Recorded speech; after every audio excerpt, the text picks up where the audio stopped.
राम राम हो मंडळी. जय कानाद्यात भाऊसन. काल ते परत दे एक भाऊना फोन येला होता.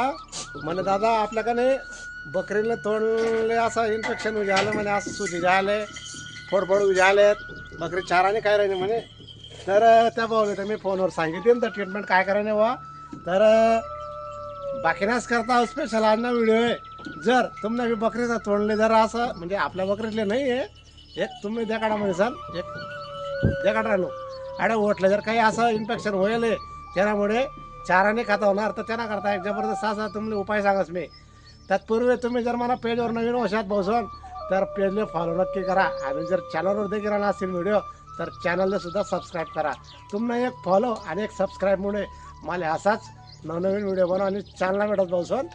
तर भाऊसन जर असं काही प्रॉब्लेम असला तर त्यावर आपण काय उपाय करणार ते आपण देऊ. आहे शक्यतर भाऊसन काय माहिती आहे का, पावसाळा उन्हा म्हणजे प्रत्येक झाडपाला नवीन असा पाली फुटस, नवीन डीर फुटस आणि त्यामुळेच त्या नवीन पालासवर मवा चिपकेलास आपण जसा वावरेसमध्ये देखतस आता मागे जिकडे कपाशी असा म्हणजे प्रत्येक पीकवर नवीन पालावर मवा चिपकेलास.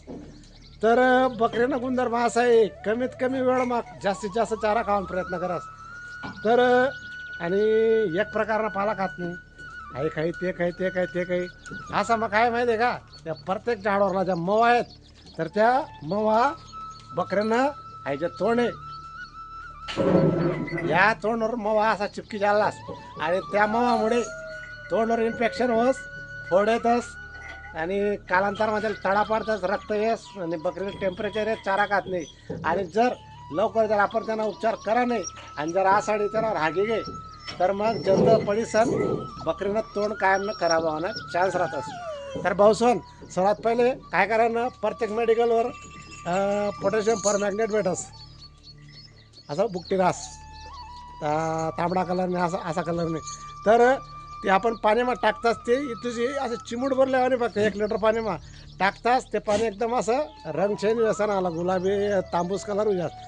तर त्या पाणीना वरे आपलं जे बकरीनं तोंडले आयु झाले बा ते तोंडले एकदम स्वच्छ करायला ते निर्जंतुक करायला काम करत पोटॅशियम परमॅग्नेट. चांगला घसा टाकानं थोडं बरं रक्त येईन ना, काही टेन्शन लावा आणि काहीच होत नाही. चांगलं घसाडल्यानंतर बकरीनं तोंडले कापूस वरे किंवा मग सुती कापड असेल त्यानावर असं एकदम स्वच्छ करानं आणि मग त्यानंतर तुम्हाला मी सांगस फॉर्म्युला तो बनाय ठेवा ना, कापूर, हळद आणि खोबरान तेल असं असं मिश्रण तयार करणं. आणि कापूर शक्यतो राहू भीमसेन कापूर लावा ना. भीमसेन कापूर जो आहे ना त्यांना